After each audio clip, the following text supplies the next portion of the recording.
Welcome to CLTV, a broadcast of Educator, Innovator, powered by the National Writing Project. This episode is being recorded on December 5th, 2018, and is part of the 2018-19 Marginal Syllabus project.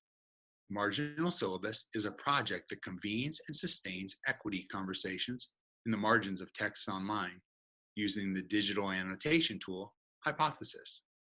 I'm Joe Dillon from the Denver Writing Project, and I'm a co-founder of Marginal Syllabus along with Remi, Kalir. I'll be your host for the conversation this evening. We've got a great panel here to discuss this month's reading, which is What's Radical About Youth Writing? Seeing and Honoring Youth Writers and Their Literacies by Marcelle Haddix. We're excited to welcome Michelle to tonight's show, as well as Michelle King and Chris Rogers. I'd like to start by letting everyone take a moment to introduce themselves. Good evening, everyone. Marcelle Haddix. I'm at Syracuse University, where I am the chair of the Literacy Department and co-director of the Center for Social Justice. And most recently, I became the president of the Literacy Research Association. So I want to thank you for, I want to thank you for inviting me to be a part of this conversation. And I look forward to discussing the reading.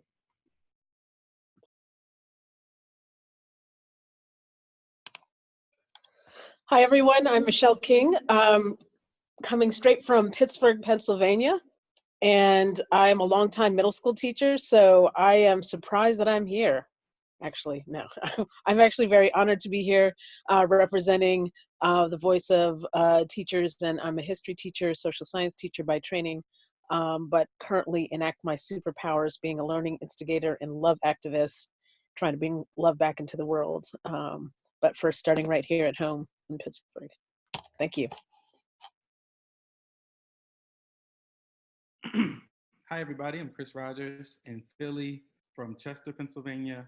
And I think particularly this conversation, the many roles I play is one as a board member for the Philadelphia Student Union, does youth organizing work. And then secondly, I'm just starting my PhD in literacy at Penn GSC. So working on, taking these different literacy practice and youth organizing practices and translate them to research, just like Dr. Haddix. Good evening, everyone. I'm Remi Kalir. I'm an assistant professor of learning technologies at the University of Colorado in Denver. As was mentioned earlier, I'm one of the organizers of Marginal Syllabus. And I have to say, it's lovely to see colleagues and friends on our webinar. I'm looking forward to our conversation.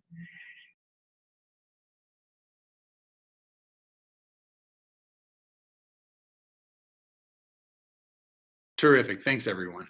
So what I'd like to do is just begin by asking Marcelle to talk to us a little bit about the background of this piece, the writing of this piece, really anything you'd like to share. Sure. Thanks, Joe.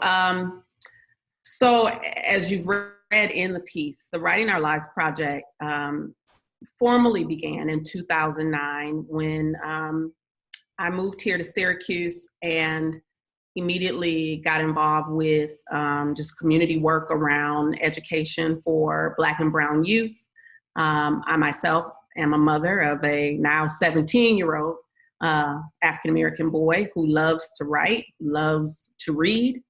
And we've been through many things with his educational journey, including homeschooling him. And so I was looking for spaces to work with other community members, parents, families, teachers, educators around how to better the educational opportunities and outcomes for our children.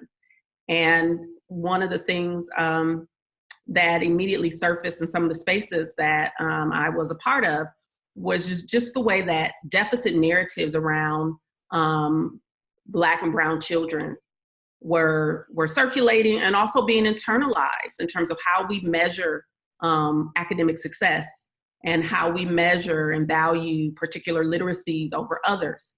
And for many reasons. And, we can certainly talk about some of those things in this space today. But I wanted to be a part of solution. I wanted to think about what capital and resources I bring as a former teacher, as a university professor now, and then also just someone who's really committed to youth learning as a parent to change the situation that was occurring here in Syracuse. And so Writing Our Lives was one way to do that, starting with just informal writing workshops, partnering with community spaces like the local library, youth centers, and offering opportunities for young people to come and write.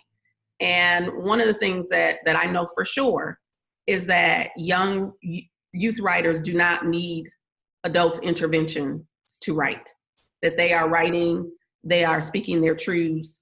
And now, even as I look over the arc of the past 10 years, the ways that social media, digital tools, other kinds of social movements that occur, young people are definitely taking the lead and taking the initiative to get their voices out there via writing.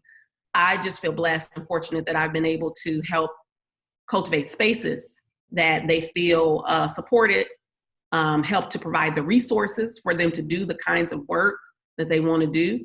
And that's where Writing Our Lives began. We've had annual conferences. We've had summer youth writing institutes. Right now, I currently run a after-school Writing Our Lives program in a youth residential youth facility for court-involved youth. And as I was thinking about just kind of how to frame my relationship still to this work, and even the notion of the piece around what's radical. So I think a lot of times when people hear about the work, they're just like, oh my gosh, how do you get, young people writing?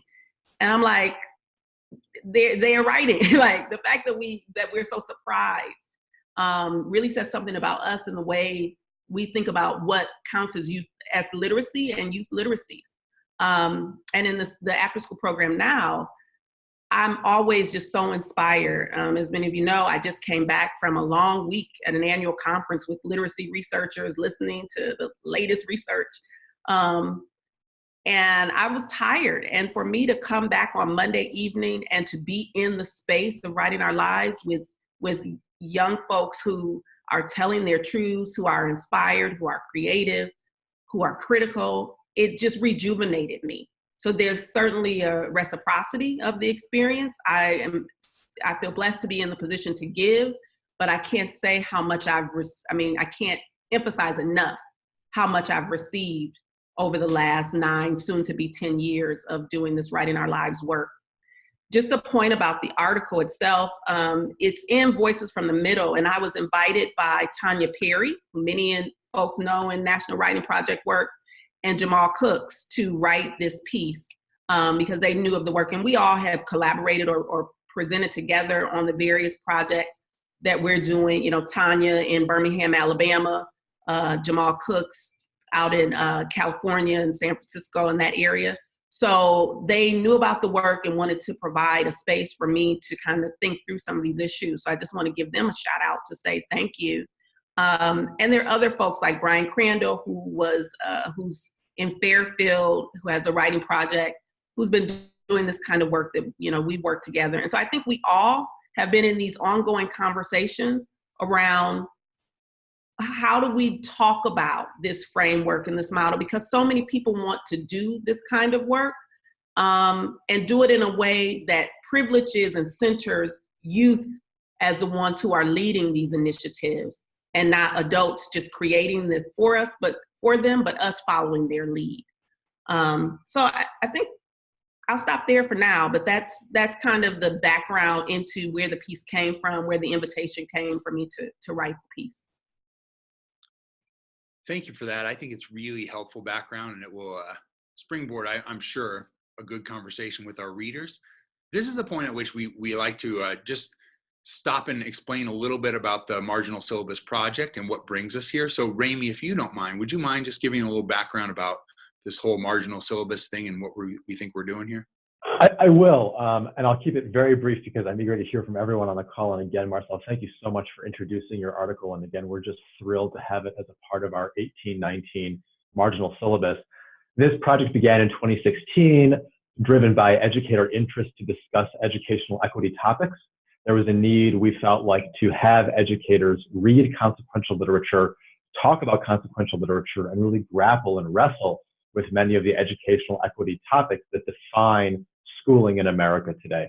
And so we began to really bring together syllabi of articles that this group of educators felt was pertinent to consequential professional learning around equity topics.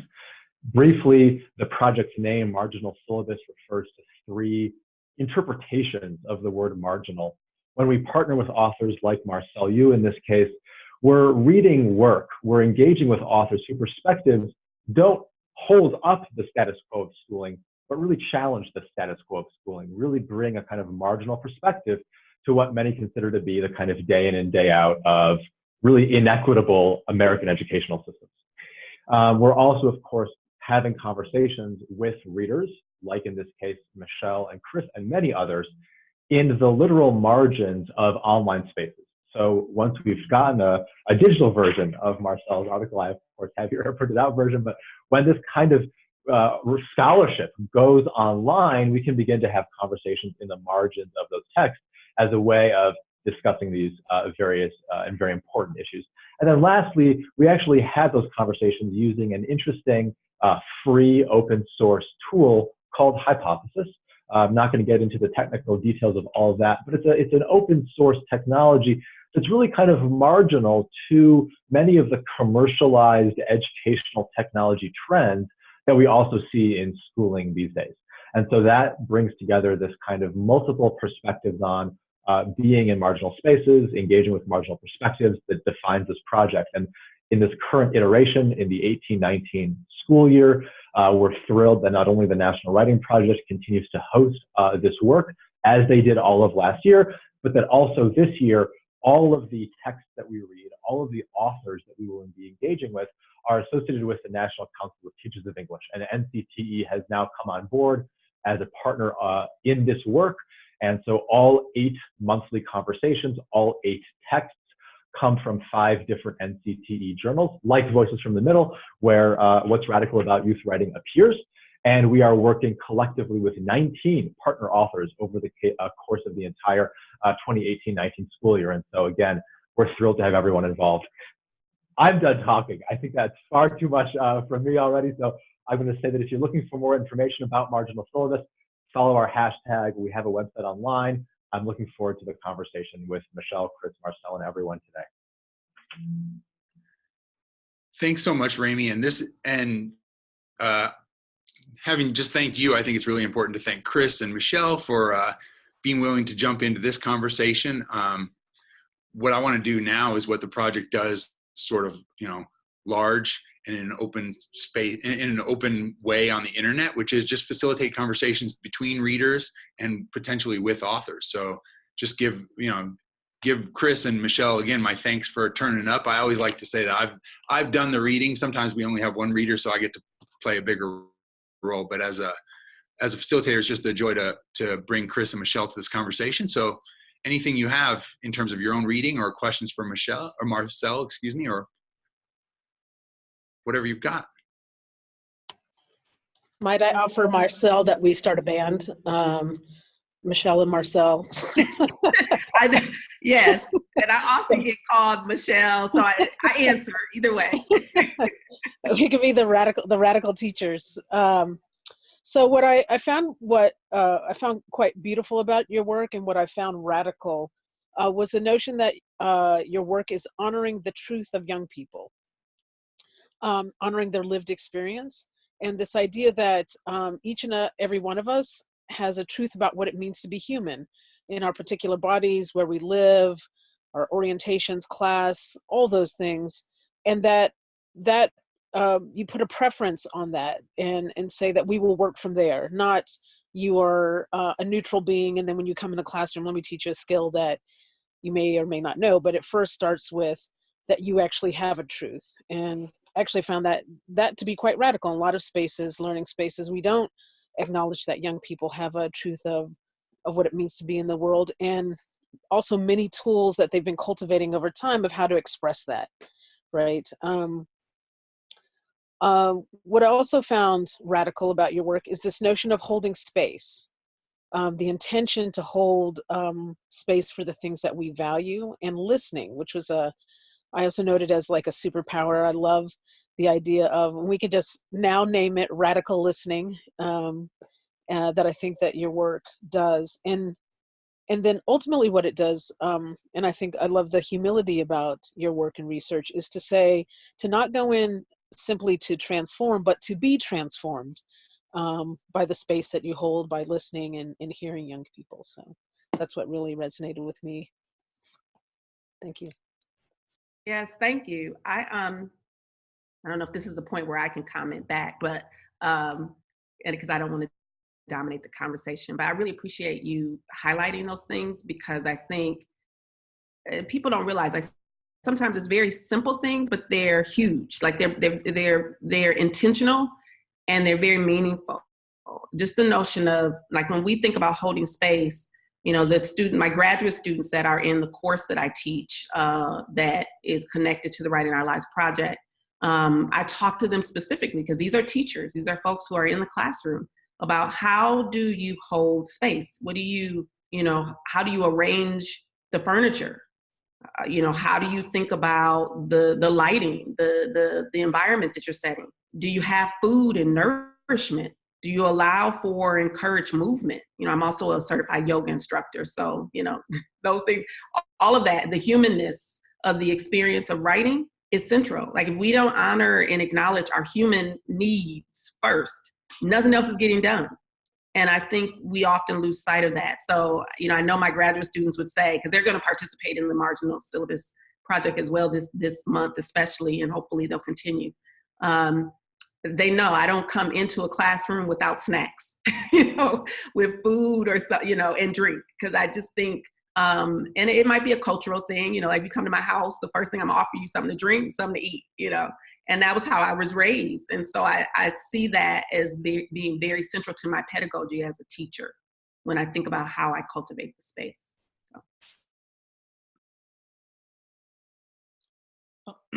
So in my sort of like initial, and I'm gonna go somewhere, I want to use an analogy.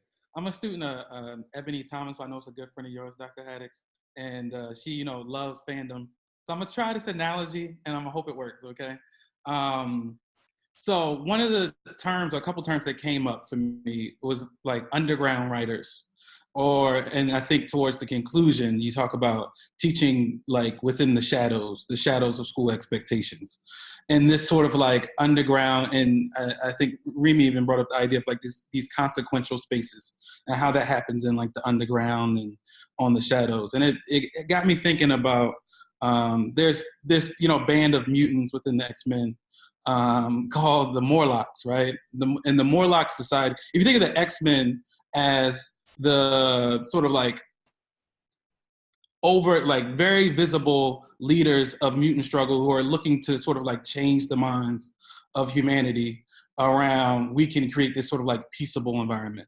The Morlocks are more like, oh, we're creating this whole different space underground, and we don't want nothing to do with the humans, and we're not trying to convince them of nothing. What we're trying to do is eat, and what we're trying to do is survive.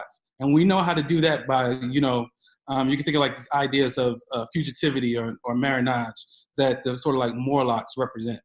And when I think about writing and like youth writing and radical youth writing, and there's a way in which sometimes it can be sort of like more visible as long as it gets bridged towards these ideas of achievement or assessment or expectation that makes sense of like, yes, talk about radical ideas, but put it in a college essay, right?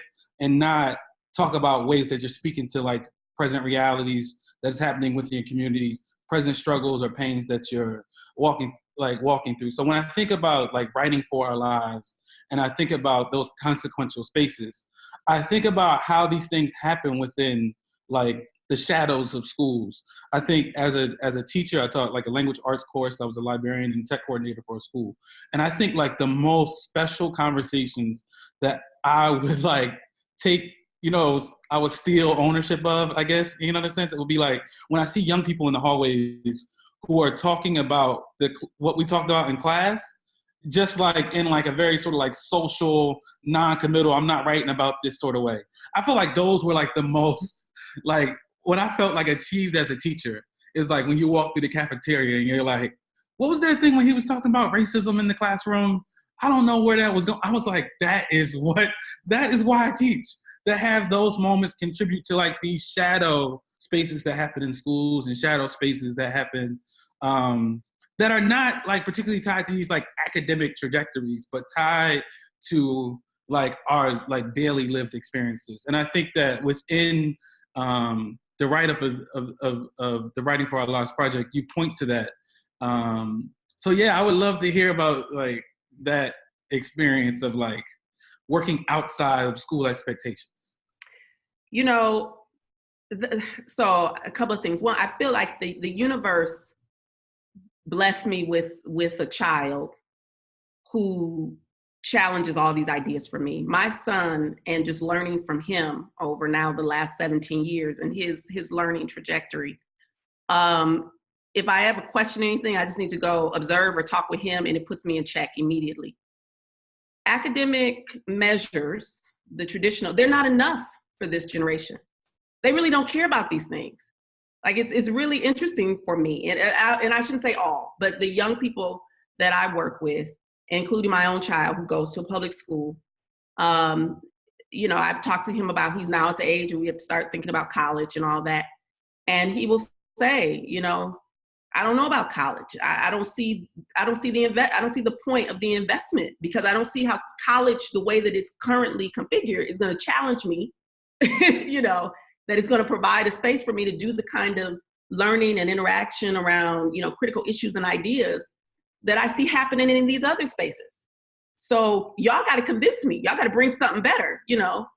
In New York, we have Regents test scores. Okay. You know, I can do that if you ask me to do it, but that's not why I'm invested in these things. That's not my motivation for doing these things. It's much, much greater for the young folks that I see, that I work with in schools and outside of schools. And so for me, you know, I think about how, just thinking of a young person from Monday night, he had his poetry, his writings on his phones, because they're composing in all these spaces that teachers may never see.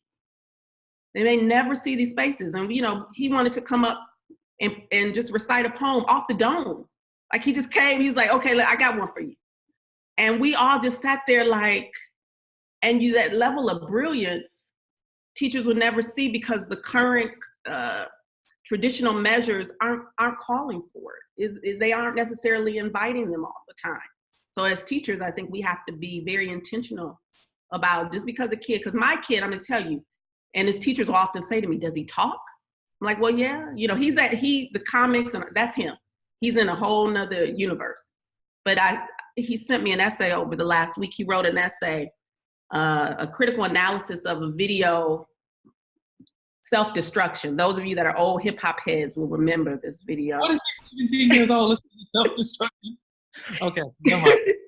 But he did his essay. It was a essay that he wrote.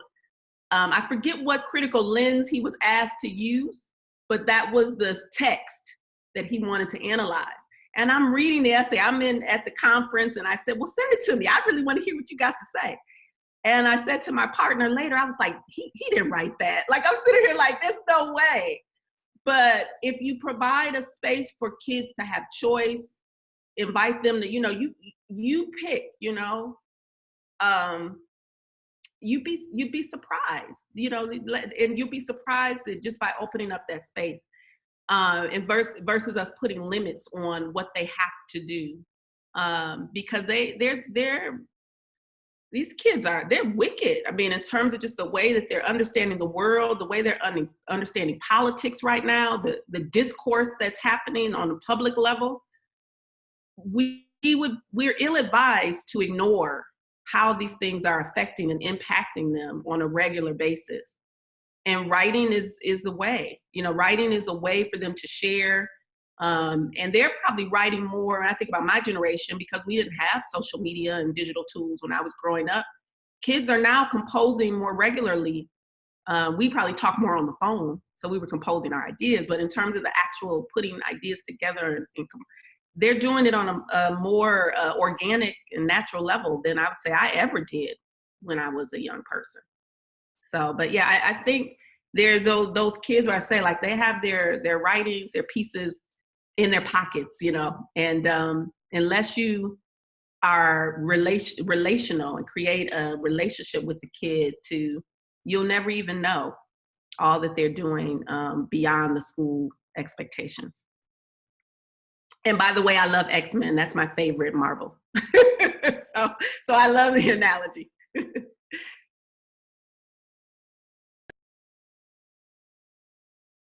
Yeah, I think we can all agree that the analogy worked, Chris.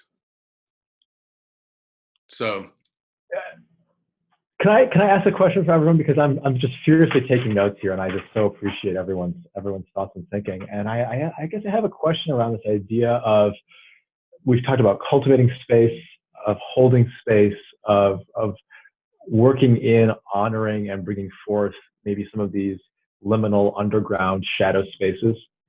And I wonder for listeners of this webinar, folks who may watch this, how might they attune to some of those spaces? If they perhaps in their day-to-day maybe are not familiar with some of those spaces or the kinds of literacies that exist there, if they don't maybe know how to do the kind of observations, Marcelle, that you were just mentioning, how to listen to and look for new expressions of what counts as composition, what counts as authorship.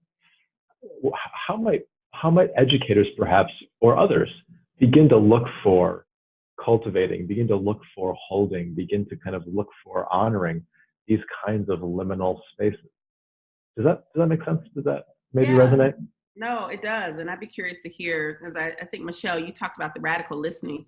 The thing the starting point for me always is starting with the self, you know, and as teachers, as educators, we need to, our point of departure should not be to immediately place the lens on, well, what are youth doing? Let's go in as ethnographers and put the lens on them and just study and observe as like we're anthropologists or something, right? Or tourists in youth spaces. That is not the goal here.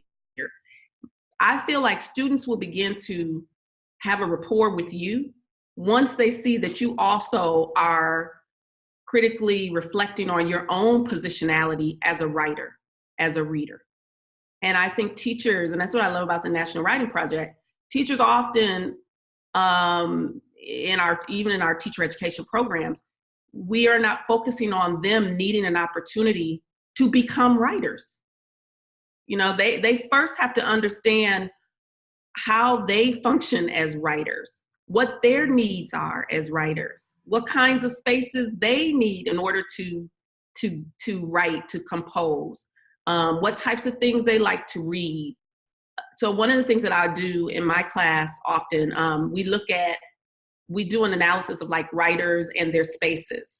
And so we'll look at someone like Jerry Pinkney or Jacqueline Woodson and look at what their physical spaces look like where they write, you know, or what conditions they need to have in place for them to write, what kind of engagement they need in a revision process. You know, those of us that are academics, we participate in review processes where, you know, you're getting critical feedback, how you respond to it, how you engage back and forth, how you listen to what people might be sharing with you, how you serve as someone who reviews and provides feedback. Like, I think first it requires sort of this meta cognitive awareness about how we engage in the writing process before we even begin to think about what young people may or may not be doing. And I think, you know, when you come into a space, so one thing that we do not allow in Writing Our Lives spaces, you cannot just come into the space and just sit. You can't just say, well, I'm an adult, so I'm just gonna come in and sit down and observe. You know, this is not a space for surveillance. I mean, kids are being surveyed enough in schools. This is not a space for that. Everybody that's in the space participates. We engage, we read each other's work, we share. So, you know, if teachers can begin to create a space where it's a community of writers, themselves included, and not them just teaching or assigning writing and then stepping back and letting the kids or the students do what they're going to do, but they still have to be a part of the actual process.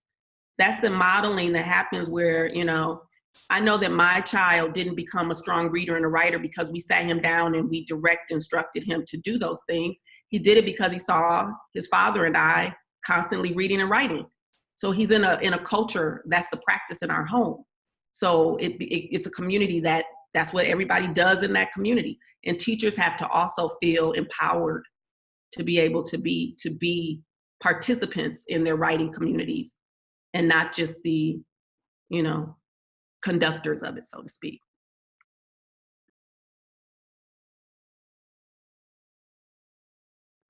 So hopefully that helped. I mean, I don't know if that answered. Yeah.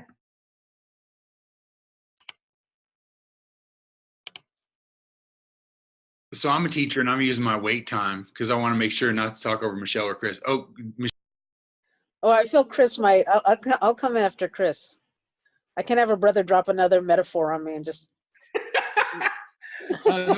I loved it. I thought it was beautiful. I'll say more about that later. The radical listening part, I definitely wanted to get to. I think for me, one thing that I did want to acknowledge, maybe that I'm not, or I'm growing to be better at it, is also like recognizing that these, or like these underground spaces or these shadow spaces, these spaces that youth cultivate are like contested spaces. They are not meant for you as a teacher to enter. And I think it's important for educators, us to like realize that. I know there's this, huge debate around like empowering students and it's like, no, if you took a step back and, did that self-work, you would realize the power that these young people already have and the power that they're using to create these alternative spaces to what's going on. I think for me as a teacher, one of the biggest realizations is like, what I'm teaching is probably not the most important thing going on in their lives today. And when you think about that and you think about how you approach a learning subject or how you teach a text in the classroom, or just the different opportunities that you ask as part of a writing prompt, you begin to say, well, how can we make this useful, right? For young people's experience today, right? And then, so that becomes a negotiation process and how you develop out the work of the classroom. It's not something that can be imposed on it, but it's rather like a negotiation that has to happen through a conversation, through a dialogue with young people in your course around what's useful about what we're doing today and how can it make an impact on how you walk in the world on a daily basis. I think it's really important to honor that these spaces that you create are not always interested in having us there. And that is really important too. And it gives us a lens into youth agency, youth organizing, youth resistance. That when we engage in radical listening, we can really help to build out our classrooms in a really special way.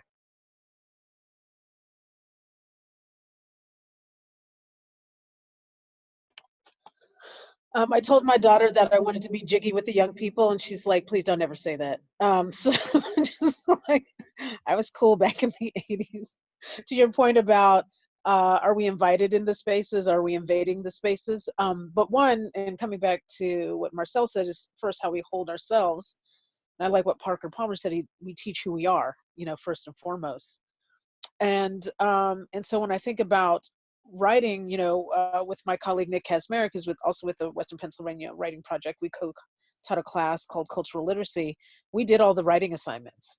If there was we did free write, we did the formal thing. So, and all the ways that we expanded on writing. So some writing wasn't about points or how to do things. It was just writing and sharing. And we saw ourselves as part of a community of writers. I think if that's what we value, then we have to practice being a community of writers and how we talk about writing, but also what text. And so I love the idea, video games are a text, right? Movies are a text. So expanding our idea of what texts are available to analyze, critique, respond to be in dialogue with. And so I think like at the very simplest level, what is our individual practice?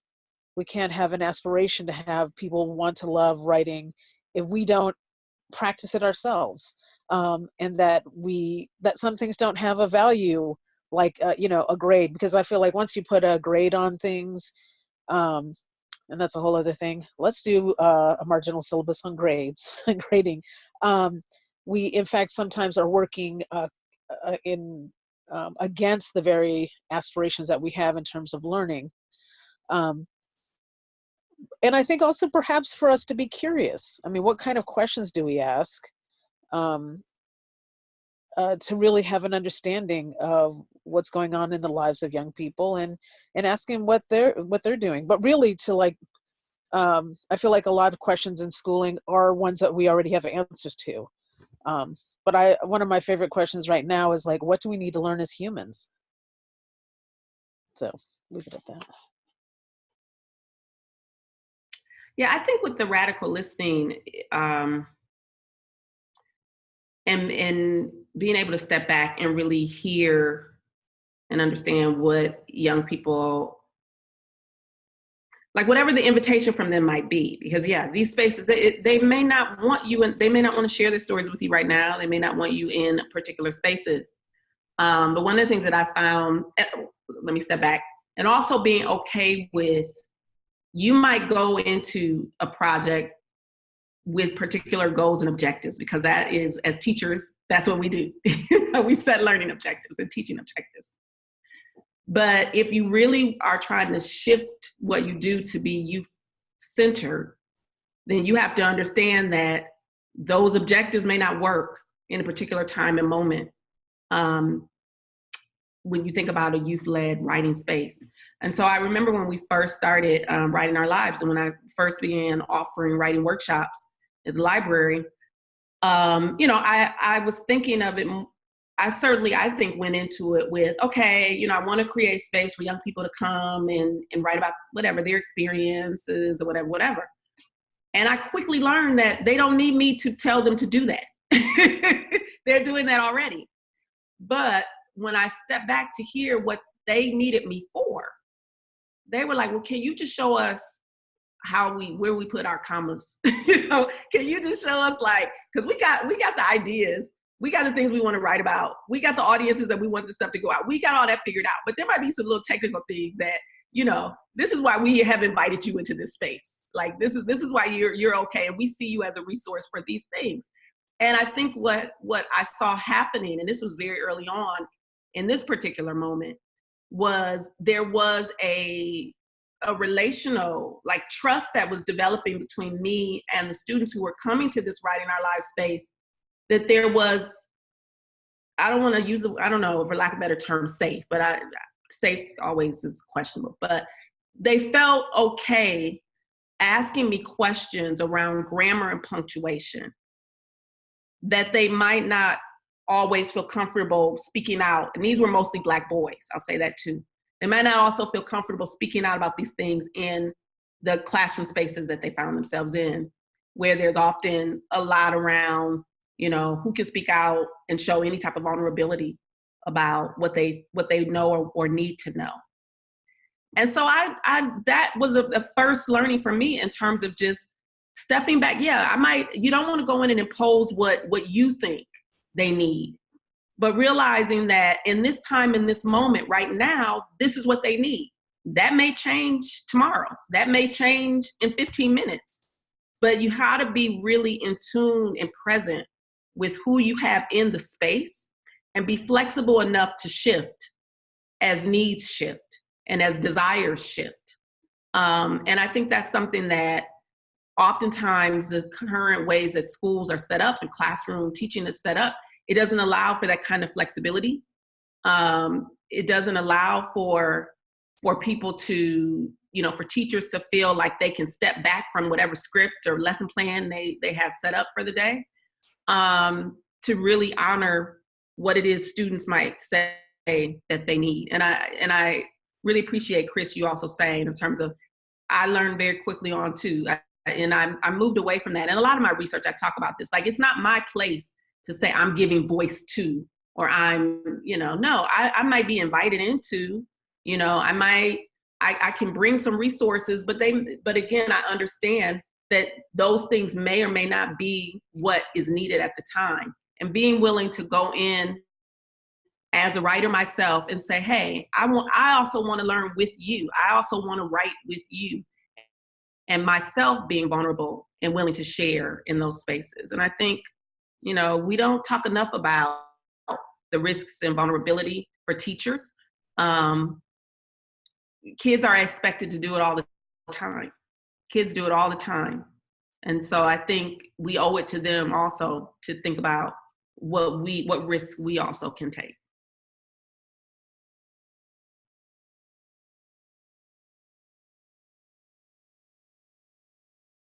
So I did want to interject with something. I was wondering, as we talk about like the way teachers might engage with youth in these types of spaces, and then also the way teachers might investigate all the learning and, you know, literacies that are present in those spaces we're not invited to.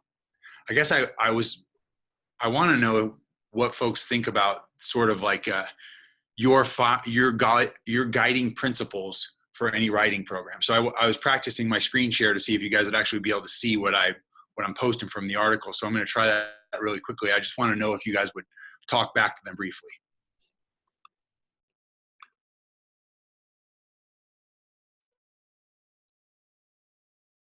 One quick thing that comes up for me, and kind of going off Dr. Haddix's idea that everybody must participate, is Lauryn Hill, one of my favorite performers, even still, I think that needs to be said, has this thing about, she says on her Unplugged album, she says, all my songs are me first. If they don't do the work for me, I don't see myself putting it out there for our audience and expecting to do the work for them. So like kind of like really hone in on that teachers must be writers idea, and that, you know, we must model the vulnerability, the practices toward like self-transformation that we like look to or want to instill in the next generation. So that we must be those radical listeners. We must be ones who are always sort of acknowledging or, you know, reckoning with our past, and not sort of like seeing ourselves as any sort of like, you know, perfect models, or that students want to be who we are, but just showing through our path that we're always on a trajectory of learning. So I think it's really important that when we offer up, you know, prompts in class, or we're asking for those sort of like consequential questions, that we're really doing that work and showing that work, and, you know, and so that we can see people take that up in like a very real and honest way.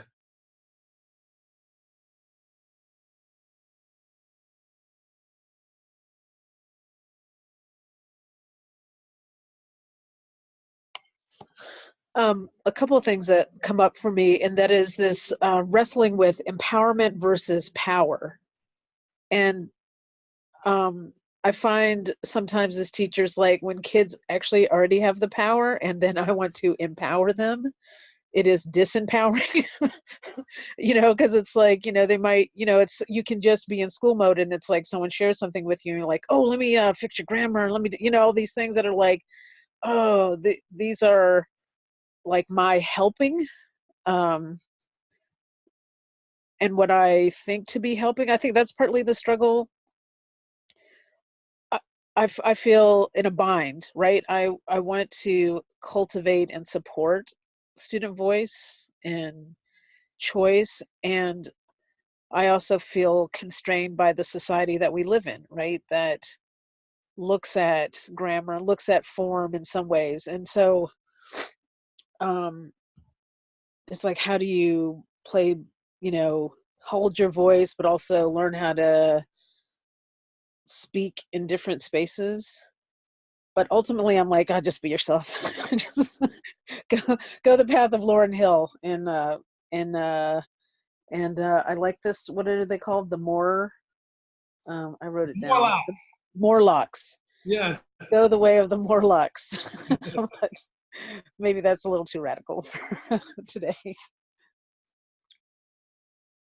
Well, and yeah, and before we leave my fabulous excerpt here. I have been listening to this conversation, thinking how important it is when the second point says students must see themselves as writers, and how much the last point, that teachers must honor and respect youth-led and youth-centered writing practices, is really key to helping students see themselves as writers, because the students who are walking out with A's on their papers all the time already see themselves as writers. It's the students who aren't inviting adults into the space where they might actually be composing some really important stuff that could translate to other fields and other content areas and other interests. That's a place where teachers have a very important translation role. And I think that the text helps surface that, as has this conversation. If it's welcome, and someone please tell me to shut up if I start to ramble. I'm going to try and keep this concise, but I'm really impressed at the sense of actually kind of wrestling and conflict that's, I think, endemic to this conversation. It is, I think, distinct from some of our other marginal syllabus conversations and webinars that we've had with authors previously.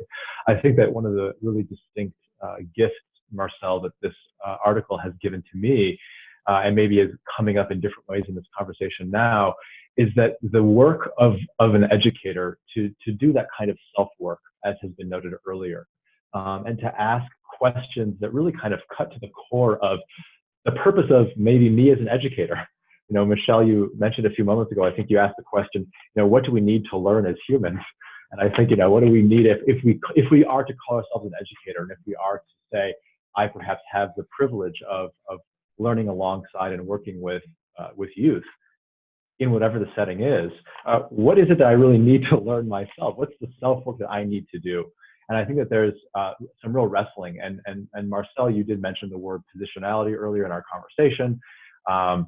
And I just want to recognize that this conversation and this reading has impressed upon me, maybe more so than some of our other conversations, that to work with youth, perhaps to even consider whether we are invited, as Chris, you just mentioned a few moments ago, into those spaces. And as you also said, Chris, to notice that those spaces can be very contested and fraught with conflict themselves. We got to do some work with ourselves. And I would explicitly say that that is an invitation to other maybe educators who look like me, who may be white men in particular, or whoever they may be, hold a lot of power in formal learning spaces, to do the kind of work that's being called forth in this conversation. I'll leave that there. Yeah, I appreciate you saying that, because I think, that's an active exercise. It's a constant exercise that we all have to engage in.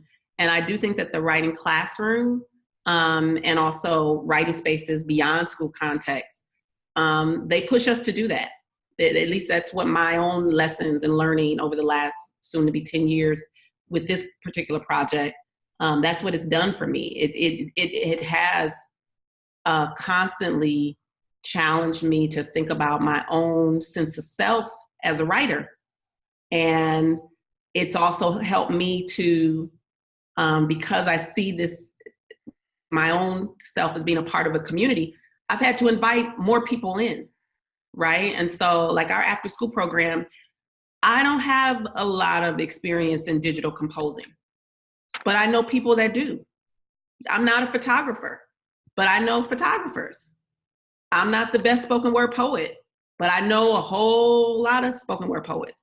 So our Writing Our Lives spaces, we invite other writers and artists and community members in to also enact these writer identities, because we all need, mentors in the work. We all need partners and collaborators in the work.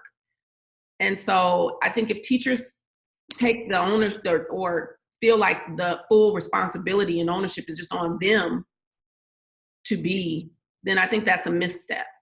I think we have to start thinking about schools and classrooms as moving beyond the four walls, but inviting many, many people to come in and be a part of that, So the last unit that we just finished was spoken word poetry, and Mike the poet, Michael Gall, he's also known as the Real Painting Poet here in Syracuse, did this poetry and painting activity with the young people.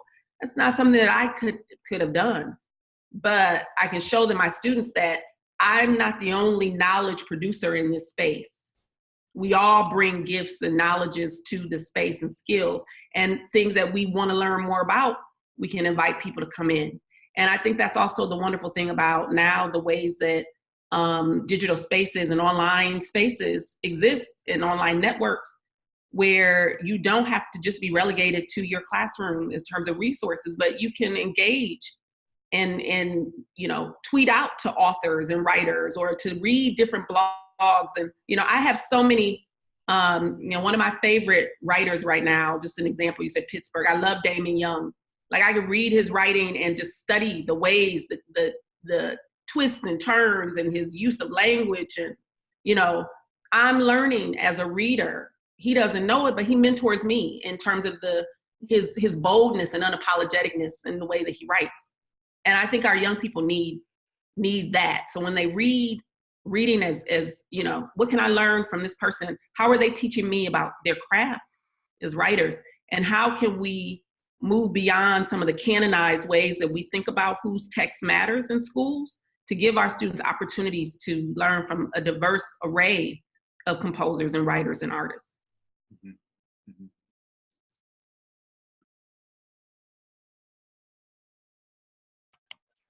Mm-hmm. I put in a graphic that has really deeply influenced my teaching, and it's about lifelong, life-wide learning, and basically says that less than 20% of learning happens in formal spaces. And so I think for a long time we've been activated by scarcity. We have a limited amount of time to get all this stuff done, and I have to be the expertise and all these things. But then when you're like, I don't know, there's learning can happen in so many spaces, and it doesn't have to happen with me. In fact, if I've designed learning so that you only need me to learn, then I have failed you, because it hasn't activated that sense that you too have something to offer. And so I think what you talk about, Marcelle, is really acting from a place of abundance. Like, look within our own community, our own writers right here in the space that we're with, but even in the city of Syracuse, but even the fact that you're connecting to people in Pittsburgh, and we've already dropped a Lauryn Hill and X-Men, and that's like, they're just like, whoa, that's exciting. And that's a different space to operate from, as opposed to thinking I have lack, and that I feel we act in different ways when we act out of scarcity.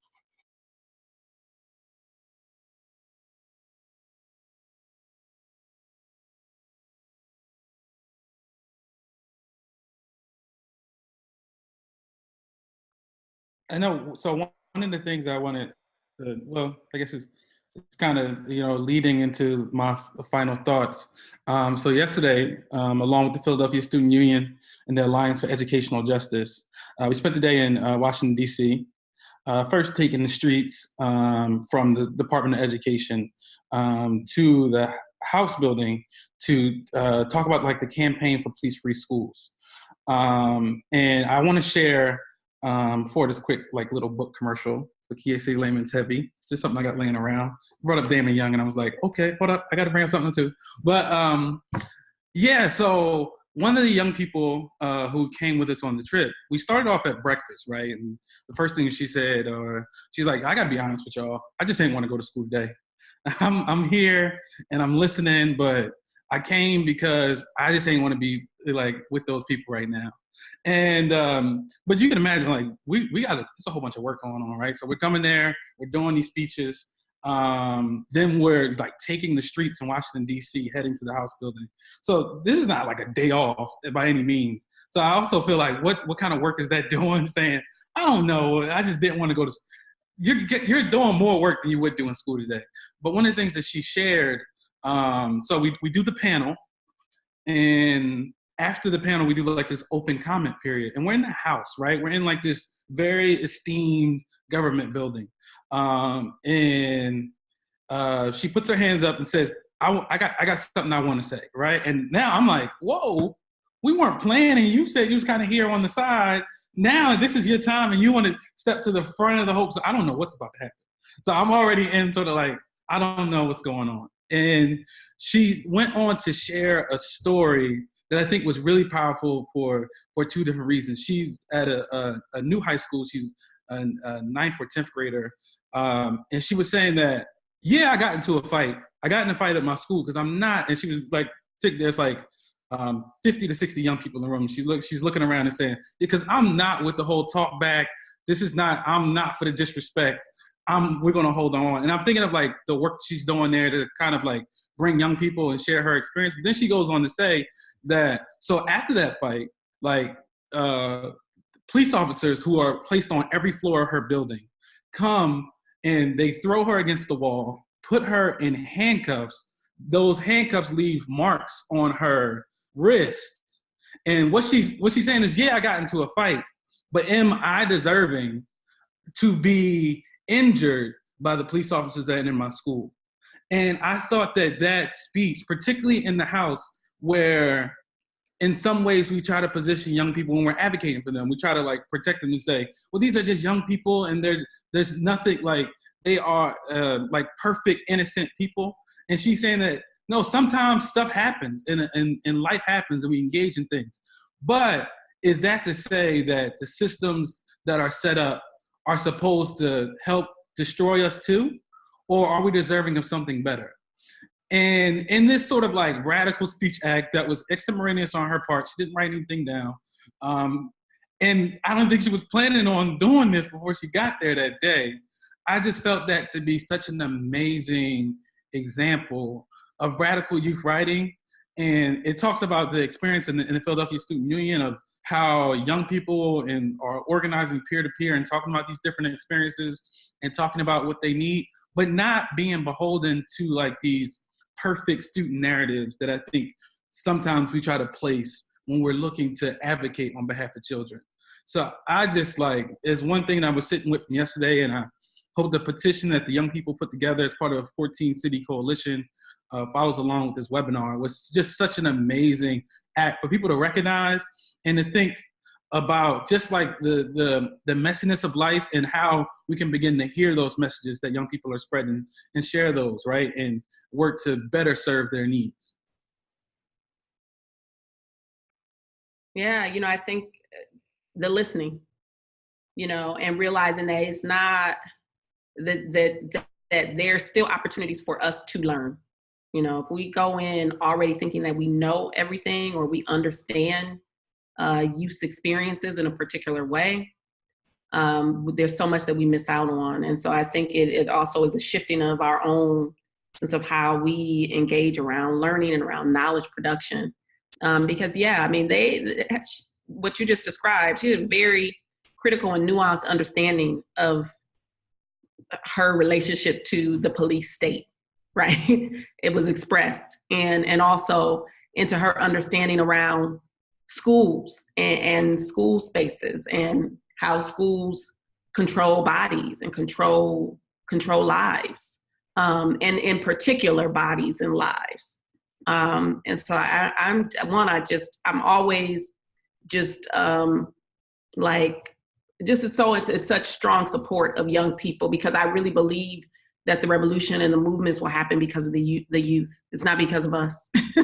And they are in these schools and experiencing these situations, every day, having to go through being policed throughout their school day. And at the same time, as she points out, being expected to learn and to do all these things. And should these two things coexist in these same spaces?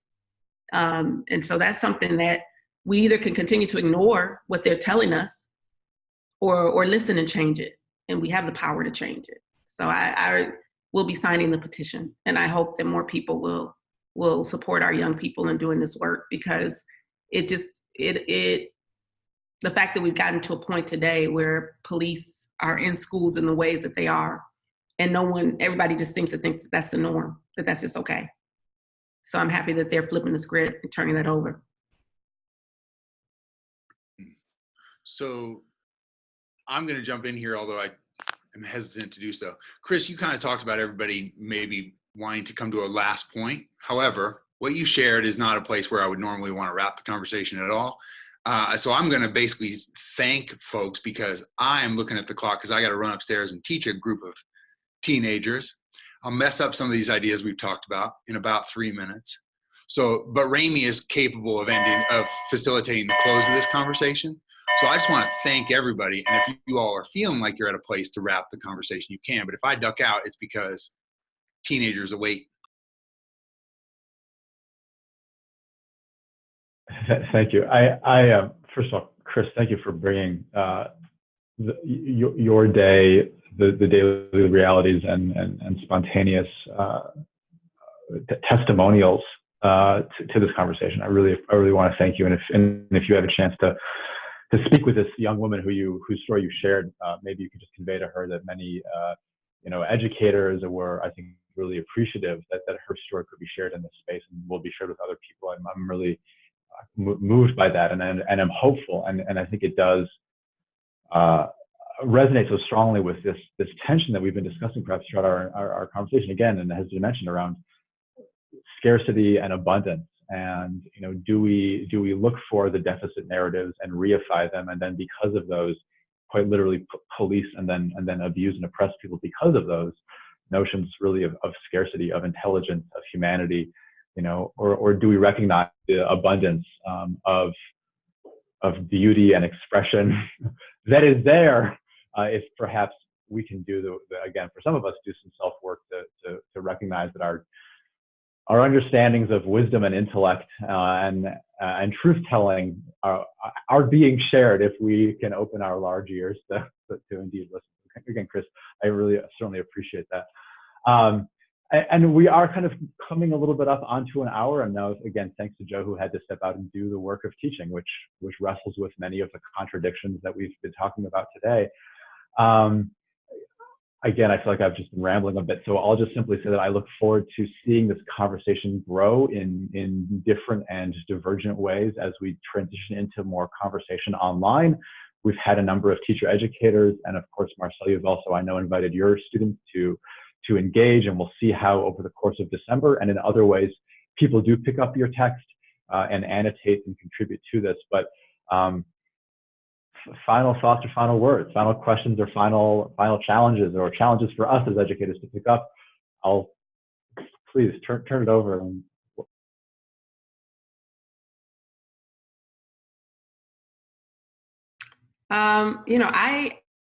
First of all, I just wanted to say thank you, and I look forward to the kinds of questions and ideas and insights that people provide over the course of the month. This is a whole new sort of technology and practice for me, so I'm really curious as to see how it all unfolds. And I would just invite, I appreciate that Joe put those principles up, because those are kind of the guiding ideas that I organize my teaching of teachers and teacher educators and literacy specialists around those ideas. But they are not, it's not limited to, they're not, there are so many other ideas and principles that I think guide our individual and collective practice. And I just encourage teachers and teacher educators to try to be as transparent and reflexive around those practices and name them, because it's important to be conscious of those things so that we know what we're doing, and those things that affirm youth writing and those things that potentially harm youth writing spaces if we don't name them and call them out. So I would just encourage that kind of critical reflexiveness around what you hold to be true and to be valuable in the teaching of writing and in the practice of writing, especially within youth spaces or with youth writers. But I think that for me, I just welcome the questions. I don't have any other final thoughts.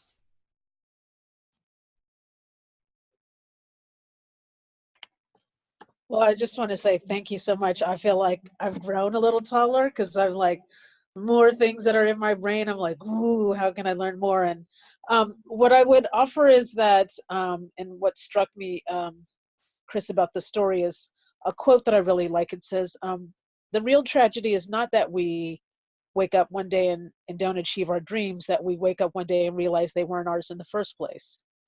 And so I'm really interested in how young people are redefining success.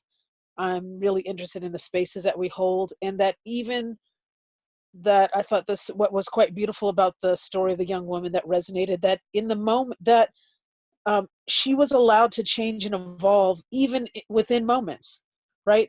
To go from, I don't even want to be at school today, so let me drop some knowledge on the House of Representatives in Washington, D.C. And do we allow the space for all that, for yes and to evolve and to even be surprised and transformed? So I'm looking forward to learning more from each and every one of you. Thank you. Yes, if I would have to say any final, I would, definitely want to shout out Dr. Haddix and like the generation of like, particularly like Black women scholars that I've sort of like been coming to learn in graduate school, who have really been, putting a lot of amazing work to the forefront. I think of Dr. Haddix, I think of Valerie Kinlock, Dr. Yolanda Silly Ruiz, just a lot of, so I think of their work and their way of working with community and sharing narratives that I think are very transformative for teachers and teacher education in general. And yeah, read some more Damon Young and Casey Lehman and Jesmyn Ward. And I'm here in Philly. Philadelphia Student Union was people who did the work yesterday. I'm going to make sure that I tag, if I see this webinar anywhere, with the petition that the young people have put out. The video, hopefully from that Congress session, should be up or coming up soon. So be on the lookout for that as well, so you can hear, from that student herself. And yeah, thankful.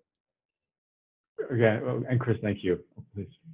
Yeah, thank you. Thank you, Chris and Michelle and Remi. I just really, oh, yes, Afrofuturism, yes. I really just appreciated this, and I'm honored that you selected my text, and I hope that we all can meet face-to-face at some point, whether NCTE or other spaces. I'm sure there will be some type of physical connection soon, so I really look forward to it. Good. Well, and again, thanks to everyone today, to Michelle and Chris, our readers and respondents, for guiding us through discussion, and of course, Marcelle, to you, to Dr. Haddix, for being our partner author through the month of December in the Marginal Syllabus. I'll just note, as we bring the webinar to a close, that the article will be available for annotation and conversation as our focal text in December. If teacher educators and others want to join the annotation beyond that, that's also very welcome. But throughout the entire month, that text will be hosted at educatorinnovator.org. And then, of course, you can join us in January for additional conversation and through the rest of 2019. The last thing I'll mention is that for any updates, please subscribe to the Educator Innovator blog. You can sign up for the monthly newsletter at educatorinnovator.org. You can also follow Educator Innovator on Twitter at innovates_ed. And of course, all Marginal Syllabus activities are curated on Twitter at the hashtag Marginal Syllabus. Again, thanks to Marcelle, to Michelle, and to Chris. We look forward to seeing you online as well. Thanks so much, everyone.